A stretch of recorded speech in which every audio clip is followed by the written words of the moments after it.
Réfléchir sur la foi, apprendre à la nourrir au quotidien et éviter les confusions liées à ses fragilités.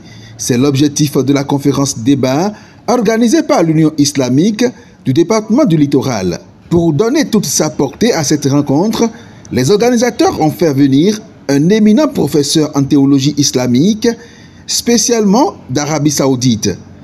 On a invité le professeur docteur éminent de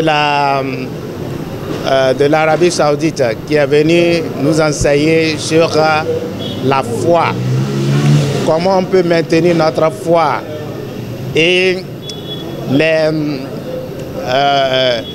défauts qui sont dans la foi, comment les gens interprètent mal la foi. Est-ce que c'est la foi, c'est de laisser la vie, de ne pas s'intéresser à la vie? C'est ça qui nous a entretenus, il nous a entretenus par rapport à cela. À travers une intervention riche et accessible, le conférencier a éclairé les participants sur les fondements de la foi, les défis qu'elle peut rencontrer et les erreurs d'interprétation souvent commises face à ces moments de faiblesse.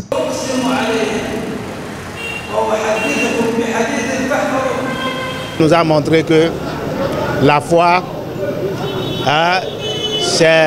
nous devons chercher l'argent et comment nous devons utiliser l'argent aussi dans le sentier d'Allah. Nous devons chercher l'argent licite et non l'argent illicite. Et nous devons l'utiliser dans le sentier.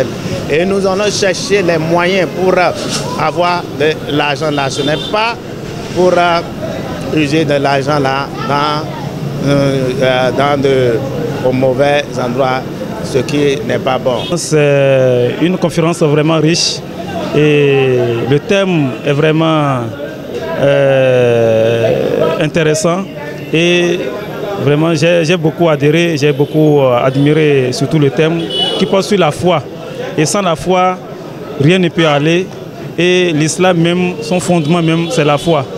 Donc je salue l'initiative et j'encourage le professeur à aller plus d'avant et que les années à venir, que les projets de ce genre, de la communication et surtout de la prêche puissent embrasser tout le territoire national. Et nous avons gardé deux notions principales. C'est-à-dire que nous avons été créés pour l'adoration, mais nous ne devons pas oublier notre part ici-bas. C'est vrai qu'on doit chercher à adorer Allah, à chercher l'au-delà, mais nous devons aussi chercher à vivre notre vie de manière légale selon les principes de l'islam. On ne peut pas oublier notre part ici-bas en voulant adorer Dieu. Donc voilà, c'est pourquoi Allah a dit dans le Coran qu'il faut chercher une bonne part ici pour avoir une bonne part dans l'au-delà. Cette initiative s'inscrit dans une volonté de renforcer l'éducation religieuse et de promouvoir une meilleure compréhension des principes de l'islam, loin des préjugés et des jugements actifs.